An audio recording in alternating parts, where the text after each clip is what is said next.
Em nome do Pai, do Filho e do Espírito Santo. Amém. Olá, amados irmãos, a paz de Jesus, o amor de Maria. Sou missionário católico Euros Duarte, aleluia. Sou de Itaubim, Minas Gerais, faço parte do Liberação Herdeiros do Trono da Graça. Quero nesse vídeo aqui fazer para vocês um breve resumo do livro de Ruth. É um livro muito simples, 4 capítulos, mas tem 3 ensinamentos profundos para cada um de nós. Quero lembrar vocês que o livro de Ruth é um livro histórico da Bíblia, né? A Bíblia tem os livros pentatêuticos, que é 5, Gênesis, Êxodo, Levítico e Número, Deuteronômio. Aí vem os chamados livros históricos, Josué, Juízes, Ruth, 1 e 2 Samuel, 1 e 2 Reis, 1 e 2 Crônicas, Esdras, Neemias, Tobias, Judite, Esté, 1 e 2 Macabeus. São os chamados livros históricos da Bíblia. Então Ruth é o terceiro livro histórico, tá? E o livro de Ruth é do tempo dos juízes na Bíblia. O que é os juízes? Vamos lembrar: Jefité, Gideão, Sansão, Débora, o próprio Samuel também foi um juiz. Ruth é desse tempo. Então vamos lá. Como é que começa o livro de Ruth? Noemi era uma senhora judia, casada com Elimeleque. Bom nome pra você colocar nos seus meninos, aleluia. Ela tinha 2 filhos, tá? Mahlon e Quelion. E numa época que houve uma fome muito grande, um período muito difícil da vida de Noemi, eles migraram de Belém de Judá para a terra de Moabe. Ao chegar na terra de Moabe, os 2 filhos dela casaram. Um casou com Orfa e o outro casou com a Ruth. Aqui a primeira coisa que chama a atenção: eles estavam num período difícil. Nós também estamos passando por um período difícil da nossa vida. E aqui é uma coisa importante: Noemi, na terra de Moabe, morreu o marido dela e morreu os 2 filhos dela. Ficou apenas Noemi, a primeira nora Ruth e a outra nora, que é a órfã. Veja que dó. Naquela época, gente, as mulheres viúvas eram muito desprezadas, era muito sofrimento, era uma pobreza tremenda. Então Ruth resolve voltar com Noemi e a nora órfã, infelizmente, deu cano. Eu vou explicar para vocês que ela voltou para os deuses dela de Moabe e Ruth quis continuar com Noemi. Mas aqui é uma coisa interessante você saber, que é o primeiro ensinamento do livro. Ruth, lá na frente, ela vai casar com Boaz e ela dá à luz a Obed. Obed é o pai de Jessé e Jessé é o pai de Davi. Pra vocês entenderem, Ruth, a moabita, nesse caso aí, ela é a avó de Jessé e a bisavó de Davi. Pode dizer o que para nós? Que o seu sim e o meu sim podem mudar a história de uma geração. Veja, o sim de Ruth, de continuar com Noemi, de o Deus de Noemi ser o Deus dela, de habitar na mesma terra de Noemi, mudou a história de uma geração. O sim que você, pregador, que você, intercessor, que você, músico, que você, ministro de cura, dá para Deus, pode mudar a história de uma geração. O que seria do mundo sem o sim de Abraão? O que seria do mundo sem o sim de Moisés? O que seria do mundo sem o sim da Virgem Maria? Maria mudou o mundo com seu sim. Abraão mudou o mundo com seu sim. Moisés mudou a história com seu sim. E aqui Ruth, uma moabita pagã, se converte ao povo de Deus e ela muda a história dela com o sim que ela deu a Deus. O que seria da igreja sem o sim de Pedro? O que seria da evangelização do mundo sem o sim de São Paulo? O que seria da evangelização, por exemplo, do Japão, da Índia, sem o sim de São Francisco Xavier? O que seria da igreja sem o sim de um Santo Inácio de Loyola? O que seria da igreja sem um sim de um João Paulo II, sem um sim do Francisco de Assis? O meu sim e o seu sim pode mudar a história de uma geração.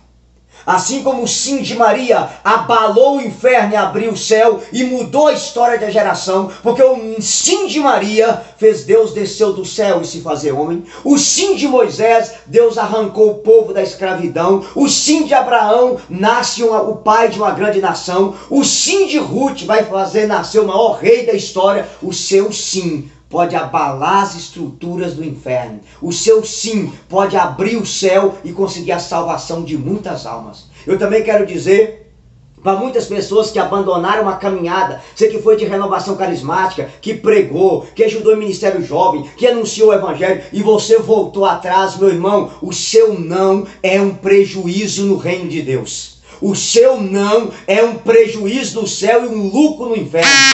volte novamente para a caminhada, procure o padre, se confesse, retome a sua vida de missão, porque o seu sim é um prejuízo no inferno e um sucesso no céu, ao passo que o seu não é prejuízo no reino do céu.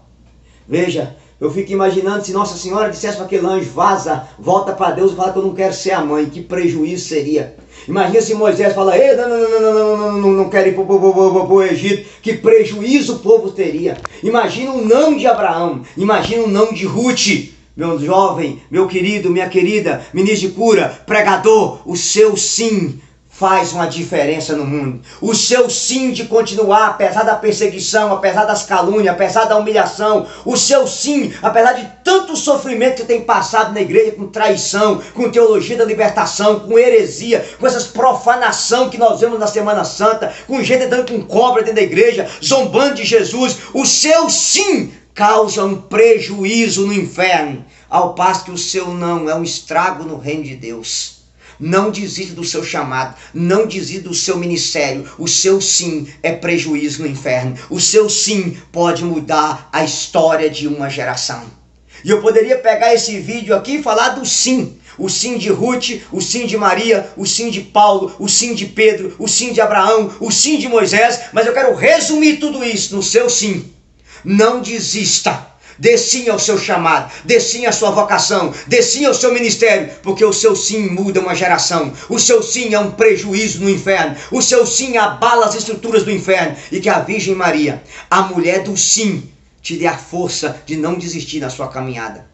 Eu lembro para vocês, a humanidade foi perdida por um não de uma mulher, Eva, e a humanidade foi salva pelo sim de uma mulher, Maria. A humanidade foi jogada no inferno pelo não de uma mulher, Eva, e a humanidade foi jogada para o céu pelo sim de uma outra mulher, Maria. Eu posso te dizer que o sim de Maria abriu o céu, ao passo que o não de Eva havia nos abrido o inferno. O não de Eva abriu o inferno e fechou o céu. O sim de Maria fechou o inferno e abriu o céu. E o céu desceu e veio até nós. O seu sim vai fazer o céu se abrir na vida de muita gente. O seu sim vai fazer a glória de Deus descer na vida de muita gente. Não desista. Dê o seu sim, porque o seu sim pode mudar a história de uma geração. Aleluia. O segundo ensinamento que eu quero tirar para vocês do livro de Ruth é que ela tinha duas noras, como eu falei com vocês. Orfa. O livro de Ruth não, é do livro de Ruth, mas Noemi. Noemi tinha duas noras, Orfa e Ruth. Na hora que o sofrimento chegou, infelizmente uma delas retornou ao passado, retornou ao pecado, mas a Ruth continuou na fidelidade. Segundo ensinamento, quem é você na hora da prova? Você é a Ruth que continua sendo fiel ou você é a Orfa que retorna para trás? Quem é você na hora do sofrimento? Houve muitos de nós que talvez vai ver esse vídeo que na hora da prova, na hora do sofrimento, você voltou, você recuou, você voltou para trás. Meu irmão, minha irmã, é na hora da prova que você ama a Deus. Amar a Deus quando tudo está bem é beleza, eu quero ver na hora da prova. Veja, quem é você na hora do sofrimento, quem é você na hora da calúnia, quem era você na hora da perseguição. Você é aquele que continua firme ou você é a órfã que retorna para trás? Você quer ser Ruth, que faz o Deus de Noemi o seu Deus, da história dela a sua história, ou você é aquela outra que retorna? Não, fui perseguido, fui caluniado, igreja é muito sofrimento, é muita calúnia e você voltou. E eu te digo uma coisa, se você está fazendo o papel da órfã e retornando, seja Ruth. Olhem o que está escrito, ó, Ruth capítulo 1, versículo 15. Eis que tua cunhada voltou para o povo e para seus deuses, disse-lhe Noemi, vai com ela, não insista comigo, respondeu Ruth, para que eu te deixe e me vá longe de ti, aonde fores, eu irei. Onde habitares, eu habitarei, teu povo é meu povo e teu Deus é o meu Deus. Meu irmão, minha irmã, na hora da prova, não seja a órfã que vai embora, seja Ruth. Fique na igreja, fique junto com Jesus, porque Ele é o seu Senhor, Ele é o seu Deus. Não abandone a obra de Deus na hora da provação. Seja como Ruth, tenha Jesus como seu Senhor. Tenha Jesus como seu Salvador e não abandone a obra de Deus. Por favor, meu irmãozinho, na hora da provação, não é hora de você voltar para trás. É hora de você continuar apaixonado por Deus. E aí eu quero dizer uma coisa importante para vocês. Também é na hora da prova que a gente descobre quem são nossos amigos. Noemi entendeu. Olha que coisa bonitinha de Ruth aí. Amigos de verdade, Provérbios 17, 17. Um amigo na hora da prova se torna um irmão. Eu pergunto para você, na hora da prova, quem são os seus amigos? Jesus teve muitos amigos ao redor da mesa, mas só teve um amigo aos pés da cruz, João. Na hora que a gente tá em pé, na hora que nós estamos firmes, na hora que a gente tem dinheiro, na hora que a gente tem saúde, a gente tem muitos amigos. Mas eu pergunto, você pregador, você intercessor, quem é seus amigos na hora da prova? Quem é seus amigos na hora da cruz? Aprenda uma coisa, amigo a gente conhece, não é ao redor da mesa, é na hora da cruz. Jesus teve 12 amigos na mesa e teve um aos pés da cruz, João o evangelista. E aí vocês têm que aprender isso também. Cuidado. Você conhece os amigos, é igualzinho nessa hora que Noemi estava. Viúva, pobre, sem nada, mas Ruth permaneceu com ela. Porque enquanto ela tinha isso aqui, condição, as duas estavam. Na hora da prova, só uma ficou. Para te dizer o quê? Que amigo de verdade você descobre é na hora da cruz, é na hora da prova, é na hora da dor. Então eu digo você, tem amigos não ao redor da mesa, tem amigos na hora da provação. E eu vou dizer uma coisa mais importante para você. Ruth não retornou ao paganismo, ela continuou fiel. Não tem amigos pagãos, tem amigos fiéis a Jesus. Pessoas que na hora que seu casamento estiver na prova, não vai mandar você separar e arrumar outro ou arrumar outro. Vai mandar você meter o joelho no chão e orar para salvar esse casamento. Na hora que você tiver filhos nas drogas, filhos na homossexualidade, filhos no adultério, essa pessoa vai estar junto com você orando pela salvação. E não dizer, não, deixa, a vida é assim mesmo, a vida leva eu. Não, é pessoas que vão te levar para o céu na hora da prova. Esse é o segundo ensinamento do livro de Ruth, tá? Grava isso dentro do seu coração e leve isso com você. E o terceiro e último ensinamento do livro de Ruth que eu anotei para dar para vocês está no capítulo 2 de Ruth. Mas eu queria só lembrar uma coisa para vocês. Ruth capítulo 1, versículo 21, a palavra diz assim, ó. Ruth 1, 21. Parti com as mãos cheias e o Senhor fez-me voltar com as mãos vazias. Aprenda uma coisa no seu coração. Muitas vezes, para Deus nos abençoar, Ele tem que tirar o que você já tem, para te dar o tudo que Ele tem para você. Noemi partiu com as mãos cheias para a terra de Moabe. Ela partiu com os 2 filhos, com o marido. Ela cresceu, mas quando ela voltou sem nada. Mas porque ela voltou sem nada, Deus é capaz de dar Davi 3 gerações depois. Deus tirou o que ela já tinha para dar ela o tudo dele. Às vezes Deus tem que tirar o que você já tem para dar o melhor dele para a sua vida. Às vezes Deus tem que tirar das nossas mãos aquilo que a gente está agarrado, o que a gente está apegado, para Ele nos dar o melhor que Ele tem para você. Então se você está me assistindo agora, você perdeu um parente, um amigo, um irmão, você perdeu o seu emprego, você perdeu por calúnia, aguarda. Se Deus tirou alguma coisa, Deus tem o melhor preparado para você. O melhor de Deus ainda vai chegar. Você pode estar com as mãos vazias hoje, mas o melhor vai chegar. Elas voltaram de mãos vazias, mas 3 gerações depois chega o rei Davi, o maior rei da história do povo de Israel. De todo o sofrimento, Deus tira uma bênção. E a terceira e última coisa do livro de Ruth que eu quero ensinar para vocês é Ruth capítulo 2, versículo 2. Ruth, a Moabita, disse a Noemi, peço que me deixes ir respigar nos campos, de quem me quiser acolher favoravelmente. Vai, minha filha, respondeu ela. Isso aqui é uma coisa importante para vocês. O que é respigar? Renovação carismática. Naquela época o povo passava colhendo as espigas, mas sempre ficavam umas espigas para trás. Os homens iam colhendo aquelas espigas, e as espigas que caíam e ficavam para trás era para os pobres. As pessoas pobres vinham respigando aquilo que sobrava. Vou dar um exemplo para vocês. Quando eu era criança e morava na roça, vovô tinha muito cafezeiro e o pessoal pegava café. E a gente que era moleque, 7, 8 anos, a gente voltava com a peneira, tirava as folhas debaixo do pé de café para vir lá, onde dá, né, respigar, pegar o café que tinha caído da samba de quem passava colhendo café. O mesmo acontece com as batatas. O pessoal que vai pegar as batatas, o pessoal passa com a enxada arrancando batata. Se a enxada tocar na batata e ferir a batata, ela não presta para o comércio. Então as pessoas pobres vêm depois pegar as batatas para assar, para comer e fazer algumas coisas. Isso é respigar. A pessoa ia atrás dos ceifadores para que nenhuma espiga se perdesse. Eu queria que vocês aprendessem. Renovação carismática. Na Bíblia, as mulheres, todas elas prefiguram Maria. Esté prefigura Maria, Sara prefigura Maria, Raquel prefigura Maria e Ruth também prefigura Maria. Nesses últimos tempos agora, da volta de Jesus, lembra do que São Luís dizia? E isso aqui é maravilhoso para a nossa renovação carismática. Jesus veio ao mundo nos salvar por Maria e ele voltará para reinar por meio de Maria. Deus confiou a Maria a recata. Ela tem que passar para recatar os filhos de Deus para que nenhum deles se perda.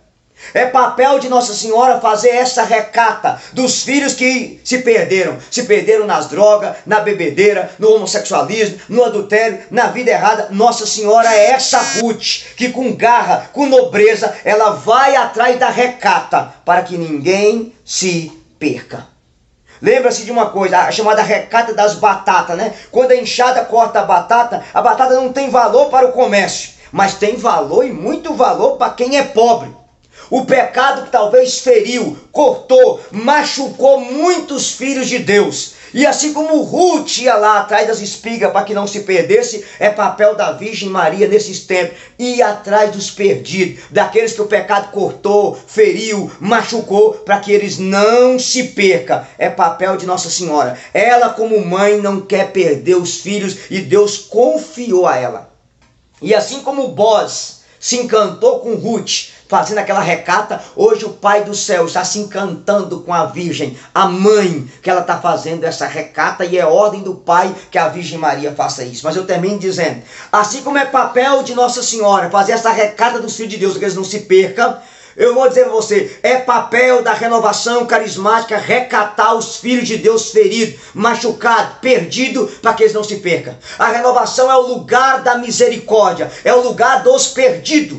Todo carismático é ex alguma coisa, ex-adúltero, ex-homossexual, ex-ladrão, ex-criminoso, porque a renovação é o lugar do ex dentro da igreja. Ela é o lugar da misericórdia, ela é o lugar da recata, do respigar, de pegar os filhos de Deus que ficaram perdidos, que ficaram para trás.